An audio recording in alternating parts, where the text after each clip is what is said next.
Hey, Siam here, and in this video I'm going to be drinking a lot of alcohol.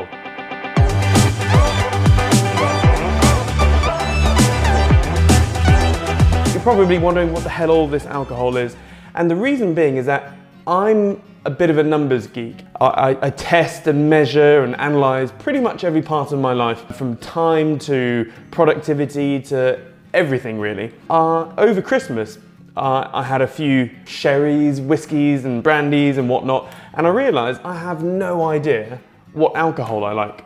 I'm a bit of a binary drinker. I either drink nothing or I get absolutely smashed. I have no idea what I like. So what I thought I'd do is, over the space of this year, so I'm not going to drink all this in this video, I should have made that clear. So over the year, I'm going to drink 1 or 2 different types of whiskey, brandy or wines, and hopefully by the end of the year I would have drunk quite a lot of different stuff and I will know exactly what I like, and then I'll just bulk buy crap loads of whatever I like. I already know that this Campo Viejo, that sounds so English there, 2014 is my favourite red so far. Yeah, there should be more wines, but they're probably still in the post. So that's my little thing over the next year. Now, here's my very tenuous link to money and your personal finances. And basically, I know every single stat of my financial life, whether it's be business or my personal life, etc. And I'm pretty sure that most people out there haven't got a clue. And they're just living literally paycheck to paycheck, and their wages or the money comes in every month, they spend it, blah, blah, blah. And they're really not too sure what's left, or if there is even anything left. So one thing I would urge you to do, seeing as it's the beginning of the year, is to spend an hour or so and just download the last 6 months of bank statements and just analyse every single thing you spend. And then get it to the point where you know what your regular outgoings are, your average one-off items are, and really start measuring stuff, because whatever is measured improves. And this works with biz stuff as well, because there's one little trick, or basically it's basic maths really. If you're a business, you can double your profit in like an hour. For your personal finances, you double your spendable income, so to speak. So here we have 2 companies, right? They're small-ish business, yeah, they're pretty small businesses. So let's say they're both bringing in £20,000 per month, and their outgoings are £18,000 per month, leaving them both with a net profit of £2,000 per month. Now, this is pretty typical because most businesses out there are a 10% net profit margin. So what this means is, so for everything they earn, they're only bringing in 10% net.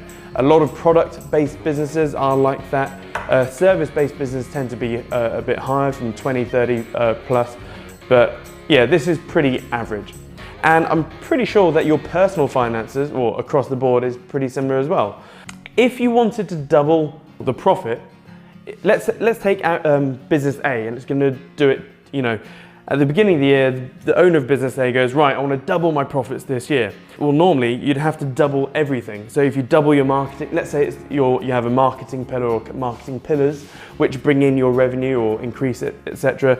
They would double their marketing. Basically, what that means is that you have to double everything else in order to raise this. So all of a sudden, basically everything has to go up. So your outgoings are now doubled, therefore your revenue per month is doubled, and so you're left with, well, you then double this. Okay, make sense?